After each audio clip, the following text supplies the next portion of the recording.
Section 11.1, example 2, find the indicated measure. Okay, so we need to find the arc length of PR, this right here first. Okay, so we're finding that arc length. We've been given the degrees, 100 degrees, which means this is 100 degrees, but that's not the length, that's just the measure of PR. Now, I got the core concept written right here. I don't have it memorized. I don't think you're going to memorize it. So I wrote down my notes. Use your notes. They're the same thing. This is the same thing as this. The only difference is that I put the 2 pi r on this side by multiplication. Okay, so same stuff. Now I'm looking for arc length. So I'm just going to use this right here. Arc length.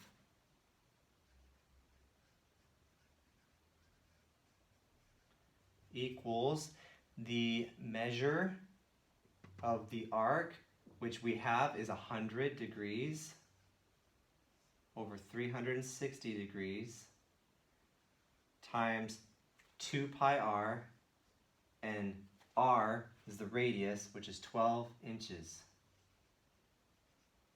Okay, so let's do our math.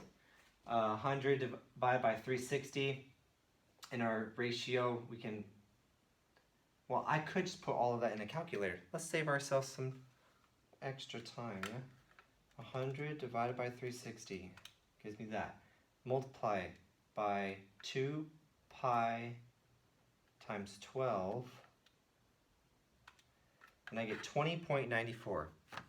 So roughly, you don't do equals, approximately 20.94 inches. Make sure you include your units because it's in inches right there. Now, the circumference of this circle around point P.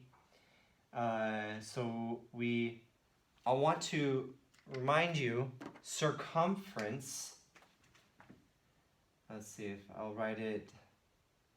I'm going to put this down a little bit so you can see what I'm going to do. Circumference equals 2 pi r. 2 pi r is in our arc length equation here. So I can just take out 2 pi r and put in circumference, since that's what I'm trying to find.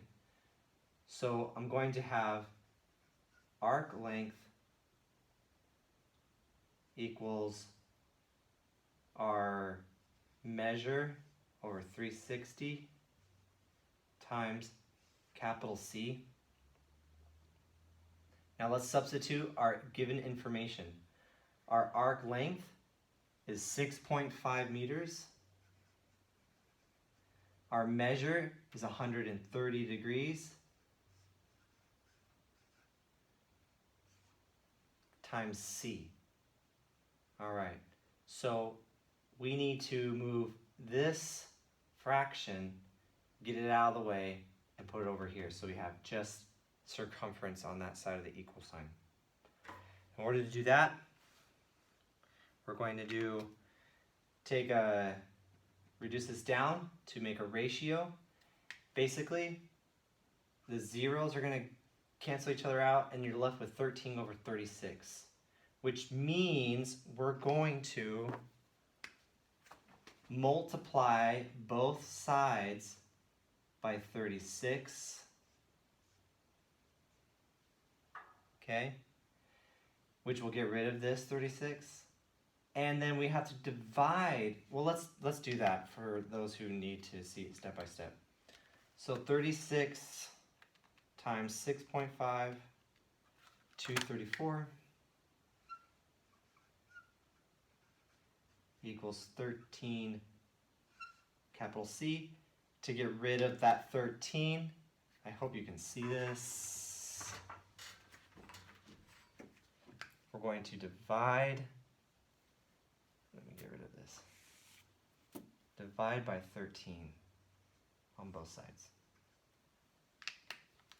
So your circumference is approximately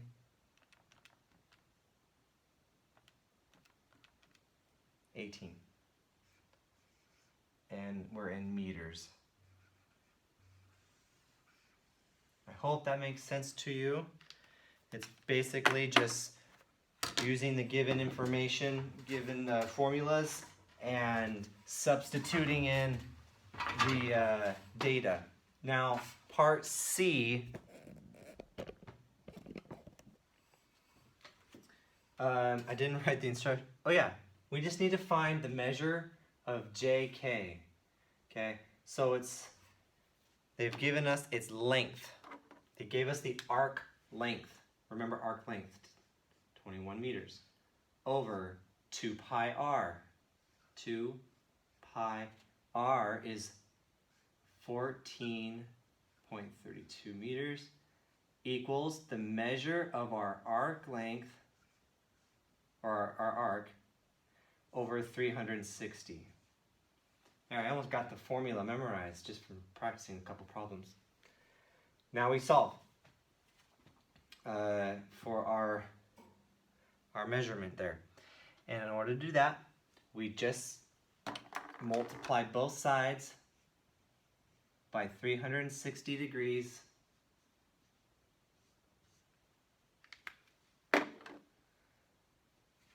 And your measure of arc JK is approximately, so we're going to get our calculators. We're going to do 360 times 21 equals, divide that by 2 pi times 14.32, approximately 84.023. I'm just going to say approximately 84 degrees.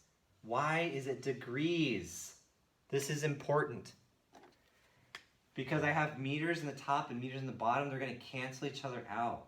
And since I multiplied by degrees on both sides, the degrees remain. And so my answer comes out in degrees. All right, good luck with that, guys. That's a lot.